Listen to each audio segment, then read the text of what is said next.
बोलो भागवत भगवान की जय। अष्टम स्कंद 13वां अध्याय। आगामी 7 मनवंतरों का वर्णन। श्री सुखदेव जी कहते हैं, परीक्षित, विवस्वान के पुत्र यशस्वी श्राद्ध देव ही 7वें वैवस्व मनु हैं। यह वर्तमान मनवंतर ही उनका कार्यकाल है। उनकी संतान का वर्णन मैं करता हूँ। वैवस्वत मनु के 10 पुत्र हैं। इक्ष्वाकु, नभग, धृष्ट, शर्याति, नरिष्यंत, नाभाग, दिष्ट, करुष, प्रशद्र और वसुमान। परीक्षित, इस मनवंतर में आदित्य, वसु, रुद्र, विश्वदेव, मरुदगण, अश्वनी कुमार और ऋषभ ये देवताओं के प्रधान गुण हैं। और पुरंदर उनका इंद्र, कश्यप, अत्रि, वशिष्ठ, विश्वामित्र, गौतम, जमदग्नि और भरद्वाज ये सप्त ऋषि हैं। इस मनवंतर में भी कश्यप की पत्नी अदिति के गर्भ से आदित्यों के छोटे भाई वामन के रूप में भगवान विष्णु ने अवतार ग्रहण किया था। परीक्षित, इस प्रकार मैंने संक्षेप में तुम्हें 7 मनवंतरों का वर्णन सुनाया। अब भगवान की शक्ति से युक्त अगले आने वाले 7 मनवंतरों का वर्णन करता हूँ। परीक्षित, यह तो मैंने तुम्हें पहले 6ठे स्कंद में बता चुका हूँ कि विवस्वान भगवान सूर्य की 2 पत्नियां थी, संज्ञा और छाया। ये दोनों ही विश्वकर्मा की पुत्र थी। कुछ लोग ऐसा कहते हैं कि उनकी एक तीसरी पत्नी बड़वा भी थी। मेरे विचार से तो संज्ञा का ही नाम बड़वा हो गया था। उन सूर्य पत्नियों में संज्ञा से 3 संतानें हुई, यम, यमी और शाद्र देव। छाया के भी 3 संतानें हुई, सावर्णी, सनेश्वर और तप्ती का नाम की कन्या, जो संवरण की पत्नी हुई। जब संज्ञा ने बड़वा का रूप धारण कर लिया तब उसमें दोनों अश्वनी कुमार हुए। 8वें मनवंतर में सावर्णी मनु होंगे। उनके पुत्र होंगे निर्मोक, बिरजस आदि। परीक्षित, उस समय सुतपा, जाओ, अमृत, प्रभु नामक देवगण होंगे। इन देवताओं के इंद्र होंगे विरोचन के पुत्र बलि। विष्णु भगवान ने वामन अवतार ग्रहण करके इन्हीं से 3 भाग पृथ्वी मांगी थी, परंतु इन्होंने उनकी सारी त्रिलोकी ले ली थी। राजा बलि को एक बार तो भगवान ने भान दिया था, परंतु फिर प्रसन्न होकर उन्होंने इनको स्वर्ग से ही शेष सुतल लोक का राज्य दे दिया। वे इस समय वही इंद्र के समान विराजमान हैं। आगे चलकर यही इंद्र होंगे। समस्त ऐश्वर्यों से परिपूर्ण इंद्र पद का भी परित्याग करके परम सिद्धि प्राप्त करेंगे। गालव, दीप्तिमान, परशुराम, अश्वत्थामा, कृपाचार्य, ऋषिंग, श्रृंग आदि हमारे भगवान व्यास ये 8वें मनवंतर में सप्त ऋषि होंगे। इस समय ये लोग योग बल से अपने अपने आश्रम मंडल में स्थित हैं। देवगु की पत्नी सरस्वती के गर्भ से सार्वभौम नामक भगवान का अवतार होगा। यही प्रभु पुरंदर इंद्र से स्वर्ग का राज्य छीनकर राजा बलि को दे देंगे। परीक्षित, वरुण के पुत्र दक्ष, सावर्णी, नवे मनु होंगे। भूत केतु, दीप्त केतु आदि उनके पुत्र होंगे। पार, मरीचि, गर्भ आदि देवताओं के गण होंगे। अद्भुत नाम के इंद्र होंगे। इस मनवंतर में धुतिमान आदि सप्त ऋषि होंगे। आयुष्मान की पत्नी अम्बुधारा के गर्भ से ऋषभ के रूप में भगवान का कलावतार होगा। अद्भुत नाम इंद्र उन्हीं की दी हुई त्रिलोकी का उपभोग करेंगे। 10वें मनु होंगे। उपश्लोक के पुत्र ब्रह्म, सावर्णी और समस्त सद्गुण निवास करेंगे। भूरिषेण और उनके पुत्र होंगे हविष्मान, सुकृति, सत्य, जय, मूर्ति आदि सप्त ऋषि। सुवासन, विरुद्ध आदि देवताओं के गण होंगे और इंद्र होंगे शंभु। विश्वसर्ज की पत्नी विष्णु जी के गर्भ से भगवान विश्वसेन के रूप में अंश अवतार ग्रहण करके शंभु नामक इंद्र से मित्रता करेंगे। 11वें मनु होंगे अत्यंत संयमी, धर्म, सावर्णी। उनके सत्य, धर्म आदि 10 पुत्र होंगे। विहंगम, कामगम, निर्वाण, रुचि और देवताओं के गण होंगे। अरुणादि सप्त ऋषि होंगे। वैद्यरथ नामक के इंद्र होंगे। आर्यक की पत्नी भैद्रता के गर्भ से केतु के रूप में भगवान का अंश अवतार होगा। इसी रूप में त्रिलोकी की रक्षा करेंगे। परीक्षित, 12वें मनु होंगे। रुद्र, सावर्णी, उनके देववान, उपदेव और देवशेष आदि पुत्र होंगे। उस मनवंतर में ऋतुधामा नामक इंद्र होंगे। हरित आदि देवगण, तपोभूमि, तपस्वी, अग्निधक्र आदि सप्त ऋषि होंगे। सत्यसाह की पत्नी सुनरता के गर्भ से स्वधाम के रूप में भगवान का अंश अवतार होगा। उसी रूप में भगवान उस मनवंतर का पालन करेंगे। 13वें मनु होंगे। परम जितेंद्रिय देव, सावर्णी, चित्रसेन, विचित्र आदि उनके पुत्र होंगे। सुकर्म और सुत्राम आदि देवगण होंगे। इंद्र का नाम होगा दिवस्पति। उस समय निर्मोक और तत्वदर्श आदि सप्त ऋषि होंगे। देवहोत्र की पत्नी बहती के गर्भ तरफ से योगेश्वर के रूप में भगवान का अंश अवतार होगा। उसी रूप में भी वहाँ भगवान देवस्वती को इंद्र पद देंगे। महाराजा 14वें मनु होंगे। इंद्र सावर्णी, उरु गंभीर बुद्धि आदि उनके पुत्र होंगे। उस समय पवित्र चाक्षुष आदि देवगण होंगे और इंद्र का नाम होगा शुचि। अग्नि, वायु, शुचि, शुद्ध और मागध आदि सप्तऋषि होंगे। उस समय सत्रायण की पत्नी बिताना के गर्भ से बृहदान्धनु के रूप में भगवान अवतार ग्रहण करेंगे तथा कर्मकांड का विस्तार करेंगे। परीक्षित, ये 14 मनवंतर भूत वर्तमान और भविष्य तीनों ही काल में चलते रहते हैं। इन्हीं के द्वारा एक सहस्त्र चतुर्युगी वाले कल्प के समय की गणना की जाती है। बोलो भागवत भगवान की जय। अष्टम स्कंद 13वां अध्याय समाप्त। त्रुटियों के लिए क्षमा प्रार्थी हूँ। बोलो भागवत भगवान की जय। अष्टम स्कंद 14वां अध्याय मनु आदि के पृथक पृथक कर्मों का निरूपण। राजा परीक्षित ने पूछा, भगवान आपके द्वारा वर्णित ये मनुपुत्र सप्तऋषि आदि अपने अपने मनमंत्र में किसके द्वारा नियुक्त होकर कौन कौन सा काम किस किस प्रकार करते हैं, यह आप कृपा करके मुझे बतलाइए। श्री सुखदेव जी कहते हैं, परीक्षित, मनुपुत्र सप्तऋषि और देवता सबको नियुक्त करने वाले स्वयं भगवान ही हैं। राजन, भगवान के जिन यज्ञ पुरुष आदि अवतार शिरों का वर्णन मैंने किया है, उन्हीं की प्रेरणा से मनु आदि विश्व व्यवस्था का संचालन करते हैं। चतुर्युगी के अंत में समय के उलट फिर से जब श्रुतियाँ नष्ट प्राय हो जाती हैं, तब सप्तऋषिगण अपनी तपस्या से पुनः उनका साक्षात्कार करते हैं। उन श्रुतियों से ही सनातन धर्म की रक्षा होती है। राजन, भगवान की प्रेरणा से अपने मन मंत्र में बड़ी बड़ी सावधानी से सबके सब मनु पृथ्वी पर चारों चरण से परिपूर्ण धर्म का अनुष्ठान करवाते हैं। मनुपुत्र मनमंत्र भर काल और देश दोनों का विभाग करके प्रजा पालन तथा धर्म पालन का कार्य करते हैं। पंचमहामय यज्ञ और कर्मों में जिन ऋषि, पितर, भूत और मनुष्य आदि का संबंध है, उनके साथ देवता उस मनमंत्र में यज्ञ का भाग स्वीकार करते हैं। इंद्र भगवान की द्वितीय त्रिलोकी की अतुल संपत्ति का उपभोग और प्रजा का पालन करते हैं। संसार में यथेष्ट वर्षा करने का अधिकार भी उन्हीं को है। भगवान युग युग में सनक आदि सिद्धों का रूप धारण करके, ज्ञान का याज्ञवल्क्य के आदि ऋषियों का रूप धारण करके, कर्म का और दत्तात्रेय आदि योगेश्वरों के रूप में योग का उपदेश करते हैं। वे मरीचि आदि प्रजापतियों के रूप में षष्ठी का विस्तार करते हैं।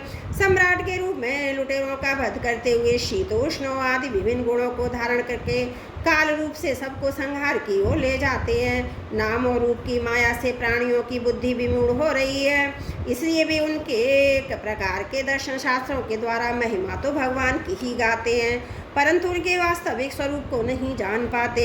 परीक्षित, इस प्रकार मैंने तुम्हें महाकल्प और अवान्तर कल्प का परिणाम सुनाया।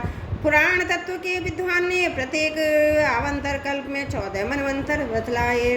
बोलो भागवत भगवान की जय। अष्टम स्कंद 14वां अध्याय समाप्त। त्रुटियों के लिए क्षमा प्रार्थी हूँ। बोलो भागवत भगवान की जय। अष्टम स्कंद 15वां अध्याय राजा बलि की स्वर्ग पर विजय। राजा परीक्षित ने पूछा, भगवान श्री हरि स्वयं सबके स्वामी हैं, फिर उन्होंने दीनहीन की भांति राजा बलि से 3 पग पृथ्वी क्यों मांगी, तथा जो कुछ वे चाहते थे वह मिल जाने पर भी उन्होंने बलि को बांधा क्यों। मेरे हृदय में इस बात का बड़ा कौतूहल है कि स्वयं परिपूर्ण यज्ञेश्वर भगवान के द्वारा याचना और निरपराध का बंधन ये दोनों ही कैसे संभव हुए, हम लोग यह जानना चाहते हैं। श्री सुखदेव जी ने कहा, परीक्षित, जब इंद्र ने बलि को पराजित करके उनकी संपत्ति छीन ली थी, उनके प्राण भी ले लिए थे, तब रघुनंदन शुक्राचार्य ने उन्हें अपनी संजीवनी विद्या से जीवित कर दिया। इस पर शुक्राचार्य के शिष्य महात्मा बलि ने अपना सर्वस्व उनके चरणों में चढ़ा दिया और वे तन मन से गुरु जी के साथ ही समस्त भृगुवंशी ब्राह्मणों की सेवा में करने लगे। इससे प्रभावशाली भृगुवंशी ब्राह्मण उन पर बहुत प्रसन्न हुए। उन्होंने स्वर्ग पर विजय प्राप्त करने की इच्छा वाले बलि का महाभिषेक की विधि से अभिषेक करके उसे विश्वजित नाम का यज्ञ कराया। यज्ञ की विधि से हविष्यों के द्वारा जब अग्नि देवता की पूजा की गई, तब यज्ञ कुंड में से सोने की चादर पड़ा हुआ एक बड़ा सुंदर रथ निकला। फिर इंद्र के घोड़े जैसे हरे रंग के घोड़े और सिंह के चिन्ह से युक्त रथ पर लगाने की ध्वजा निकली। साथ ही सोने के पत्र से मड़ा हुआ दिव्य धनुष, कभी खाली न होने वाले 2 अक्षय तरकस और दिव्य कवच भी प्रकट हुए। दादा प्रहलाद जी ने उन्हें एक ऐसी माला दी जिसके फूल कभी कुम्हलाते न थे, तथा शुक्राचार्य ने एक शंख दिया।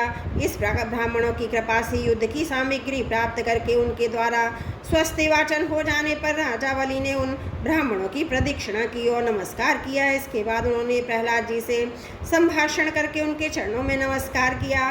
फिर वे भृगुवंशी ब्राह्मणों के दिए हुए दिव्य रथ पर सवार हुए। जब महारथी राजा बलि ने कवच धारण कर धनुष तलवार तरकश आदि शस्त्र ग्रहण कर लिए और दादा की दी हुई सुंदर माला धारण कर ली, तब उनकी बड़ी शोभा हुई। उनकी भुजाओं में सोने के बाजूबंद, कानों में मकराकृति कुंडल जगमगा रहे थे। उनके कारण रथ पर बैठे हुए भी ऐसे सुशोभित हो रहे थे मानो अग्नि कुंड में अग्नि प्रज्वलित हो रही हो। उनके साथ उन्हीं के समान ऐश्वर्य, बल और विभूति वाले दैत्य सेनापति अपनी अपनी सेना लेकर हो लिए। ऐसा जान पड़ता था मानो वे आकाश को भी पी जाएंगे। अपने क्रोध भरे प्रज्वलित नेत्रों से समस्त दिशाओं को क्षितिज को भस्म कर डालेंगे। राजा बलि ने इस बहुत बड़ी आसुरी सेना को लेकर उसका युद्ध के ढंग से संचालन किया तथा आकाश और अंतरिक्ष को कांपाते हुए सकल ऐश्वर्य से परिपूर्ण इंद्रपुरी अमरावती पर चढ़ाई की। देवताओं की राजधानी अमरावती में बड़े सुंदर सुंदर नंदनवन आदि उद्यानोपवन हैं। उन उद्यानोपवनों में पक्षियों के जोड़े चहकते रहते हैं। मधुलोभी भौरे मत वाले होकर गुनगुनाते हैं। लाल लाल नए नए पत्तों, फलों और पुष्पों से कल्पवृक्षों की शाखाएं लदी रहती हैं। वहीं के सरोवर में हंस, सारस, चकवे और बतखों की भीड़ लगी रहती है। उन्हीं में देवताओं के द्वारा सम्मानित देवगन्नाएं जल क्रीड़ा करती रहती हैं। ज्योतिर्मय आकाश गंगा ने खाई की भांति अमरावती को चारों ओर से घेर रखा है। उसके चारों ओर बहुत ऊंचा सोने का परकोटा बना हुआ है, जिसमें स्थान स्थान पर बड़ी बड़ी अटारियां बनी हुई हैं। सोने के किवाड़ द्वार द्वार पर लगे हुए हैं और स्फटिक के मणि के गोपुर नगर के भारी फाटक हैं, जिनमें अलग अलग बड़े बड़े राजमार्ग हैं। स्वयं विश्वकर्मा ने इस पुरी का निर्माण किया है। सभा के स्थान, खेल के चबूतरे और चढ़ने के बड़े बड़े मार्गों से शोभामान हैं। 10 करोड़ विमान उसमें सर्वदा निवास करते हैं और मणियों के बड़े बड़े चौराहे हैं। हीरे मूंगे की वेदियां बनी हुई हैं। वहाँ की स्त्रियां सर्वदा 16 वर्ष की सी रहती हैं। उनका यौवन और सुंदर स्थिर रहता है। वे निर्मल वस्त्र पहनकर अपने रूप की छटा से इस प्रकार दे दीप्यमान होती हैं, जैसे अपनी ज्वालाओं से, अपनी देवांगनाओं से जुड़े से घिरे हुए नवीन सुगंधित पुष्पों की सुगंध देकर वहाँ के मार्गों में मंद मंद हवा चलती रहती है। सुनहली खिड़कियों में से अगर की और सुगंध से युक्त सफ़ेद धुआं निकल कर वहाँ के मार्गों को ढक दिया करता है। उसी मार्ग से देवांगनाएं आती जाती हैं। स्थान स्थान पर मोतियों की झालरों से सजा हुए चंदोवे तले रहते हैं। सोने की मणि में पताकाएं फहराती रहती हैं। छज्जों पर अनेकों झंडियाँ लहराती रहती हैं। मोर, कबूतर और भौरे कलगान करते रहते हैं। देवांगनाओं के मधुर संगीत से वहाँ सदा ही मंगल छाया रहता है। मृदंग, शंख, नगारे, ढोल, वीणा, वंशी, मंजीरे और दृष्टियाँ बजती रहती हैं। गंधर्व बाजों के साथ गाया करते हैं। अप्सराएं नाचा करती हैं। इनसे अमरावती इतनी मनोहर जान पड़ती है मानो उसने अपनी जटा से जटा की अधिष्ठात्री देवी को भी जीत लिया है। उस पुरी में धर्मी, दुष्ट, देवद्रोही, ठग, मांगी, कामी और लोभी नहीं जा सकते। जो इन दोषों से रहित हैं वे ही वहाँ जाते हैं। असुरों की सेना के स्वामी राजा बलि अपनी बहुत बड़ी सेना से बाहर की ओर सब ओर से अमरावती को घेर लिया और इंद्र पत्नियों के हृदय में भय का संचार करते हुए उन्होंने शुक्राचार्य जी के दिए हुए महान शंख को बजाया। उस शंख की ध्वनि सर्वत्र फैल गई। इंद्र ने देखा कि बलि ने युद्ध की बहुत बड़ी तैयारी की है, अतः सब देवताओं के साथ वे अपने गुरु बृहस्पति जी के पास गए और उनसे बोले, भगवान, मेरे पुराने शत्रु बलि ने इस बार युद्ध की बहुत बड़ी तैयारी की है। मुझे ऐसा जान पड़ता है कि हम लोग उनका सम्मान नहीं कर सकेंगे। पता नहीं किस शक्ति से इनकी इतनी बढ़ती हो गई है। मैं देखता हूँ कि इस समय बलि को कोई भी किसी प्रकार से रोक नहीं सकता। वे प्रलय की आग के समान बढ़े हुए हैं। जान पड़ता है मुख से इस विश्व को पी जाएंगे। जीभ में 10 दिशाओं को चाट जाएंगे। नेत्रों की ज्वाला से दिशाओं को भस्म कर देंगे। आप कृपा करके मुझे बतलाइए कि मेरे शत्रु की इतनी बड़ी तीगा, जिसे किसी प्रकार भी दबाया नहीं जा सकता, क्या कारण है? इसके शरीर, मन और इंद्रियों में इतना बल और इतना तेज कहाँ से आ गया? इसने बड़ी श्रद्धा की तैयारी करके चढ़ाई की है। देव गुरु बृहस्पति जी ने कहा, इंद्र, मैं तुम्हारे शत्रु बलि की उन्नति का कारण जानता हूँ। ब्रह्मवादी भृगुवंशियों ने अपने शिष्य बलि को महान तेज देकर शक्तियों का खजाना बना दिया है। सर्वशक्तिमान भगवान को छोड़कर तुम यहाँ तुम्हारे जैसा कोई और बलि के सामने उसी प्रकार नहीं ठहर सकता जैसे काल के समान प्राणी। इसलिए तुम लोग स्वर्ग को छोड़कर कहीं छिप जाओ। उस समय की प्रतीक्षा करो जब तुम्हारे शत्रु का भाग्य चक्र पलटे। इस समय ब्राह्मणों के तेज से बलि की उत्तरोत्तर वृद्धि हो रही है। उसकी शक्ति बहुत बढ़ गई है। जब यह उन्हीं ब्राह्मणों का तिरस्कार करेगा तब अपने परिवार पर के साथ नष्ट हो जाएगा। बृहस्पति जी के देवताओं के समस्त स्वार्थ और परमार्थ के ज्ञाता थे। उन्होंने जब इस प्रकार देवताओं को सलाह दी तब वे स्वेच्छानुसार रूप धारण करके स्वर्ग छोड़कर चले गए। देवताओं के छिप जाने पर वृषनंदन बलि ने अमरावतीपुरी पर अपना अधिकार कर लिया, फिर तीनों लोगों को जीत लिया। जब बलि विश्व विजयी हो गए तब शिष्य प्रेमी भृगुवंशियों ने अपने अनुगत शिष्य से 100 अश्वमेध यज्ञ कराए। उन यज्ञों के प्रभाव से बलि की कीर्ति कौमुदी तीनों लोकों से बाहर भी 10 दिशाओं में फैल गई और वे नक्षत्रों के राजा चंद्रमा के समान शोभामान हुए। ब्राह्मण देवताओं की कृपा से प्राप्त समृद्ध राज्य लक्ष्मी का भी बड़ी उदारता से उपभोग करने लगे और अपने को कृतकृत्य सा मानने लगे। बोलो भागवत भगवान की जय।